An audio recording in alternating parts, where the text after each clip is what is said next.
இந்த பத்திரத்தை காட்டி ரெஜிஸ்டர் ஆஃபீஸில் நான் மூலப்பத்திரம் கேட்டேன்னு வாங்கிட்டு வந்துடுறேன். சரியா? சரிங்கண்ணே. ஐயா ஐயா ம் கும்புறங்கய்யா. ஓ, நீ தான் அந்த பூமி மாட்டுக்காரனா? ஆமாங்கய்யா. ஞானவேல் ஐயா சொன்னார், உன் மாடு 2 ஏக்கர் வெள்ளாமையை நாசம் பண்ணிருச்சாமையா. சகலையிட்ட ஃபோனில் பேசினேன்.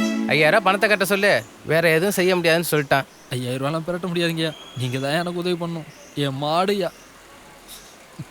ம் சரி, ஒரு 2000 பணம் எடுத்துக்கிட்டு சாயங்காலம் வா, மாட்டை ஓட்டிட்டு போயிடலாம். என்னையா, சரிதானே?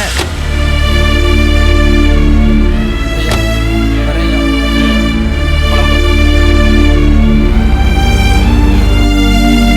அண்ணே பாப்பா ஒரு 2000 ரூபா பணம் வேணும்ண்ணே. வட்டி கொடுத்துட்றேன். வீடு பத்திரம் வச்சிருக்கியா? இல்லைண்ணே. நகை என்கிட்ட ஏதுண்ணே? அதெல்லாம் முடியாது. போ போ. ஒரு உதவியா நினைச்சீங்கண்ணே. போங்கிறேன்ல. அண்ணே போடா. வந்துட்டானுங்க வேலையில். அது வெட்டி போயிடுது. வாண்ணே கடைக்காரனே, என்ன உதாரு? மூக்கனுக்கு டீ காபி கலர் ஏதாச்சும் கொடுங்க, குடிச்சிட்டு போனே. போடா உதார் கணேசா, உன்னை பத்தி எனக்கு தெரியாதா? காப்பியை குடிப்ப, அப்புறம் நீ குடிச்ச காப்பிக்கு என்ன காசு கொடுக்க சொல்லுவ? உன் சங்காதமே வேண்டாம், நீயே குடிச்சிட்டு போ. ரொம்ப உஷாரு தான். கொயா தலைப்பாக்கட்டு. போடா வெட்டி பேல. பழைய பாக்கி ஒரு 23 ரூபா இருக்குப்பா. அண்ணே ஒரு 2000 ரூபா பணம் வேணும். யார்ட்டையாவது வாங்கி கொடுங்க, வட்டி கட்டிடுறேன். என்னப்பா திடீர்னு வந்து கேட்குற? ரொம்ப அவசரமாக தேவைப்படுதுண்ணே. சரி வா, எனக்கு தெரிஞ்ச ஒரு இடம் இருக்கு, அங்கே போய் கேட்டு பார்ப்போம். வா.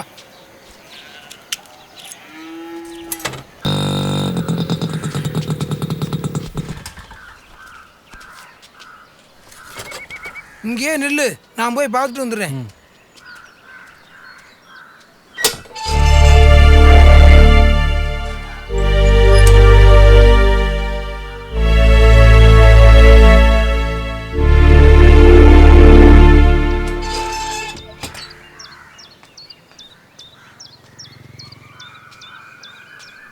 நமக்கு வேண்டியவர் தான், கொடுத்து வாங்கிட்டு இருக்காரு. ஆனால் உனக்கு கொடுக்க யோசிக்கிறார். வேணா மாட்டை விலை கொடுக்க சொல்லு, பட்டியில் பணத்தை கட்டி நானே எடுத்துக்கிறேங்கிறார். நீ என்னப்பா சொல்ற? ஏ சின்ராசே, ஏய்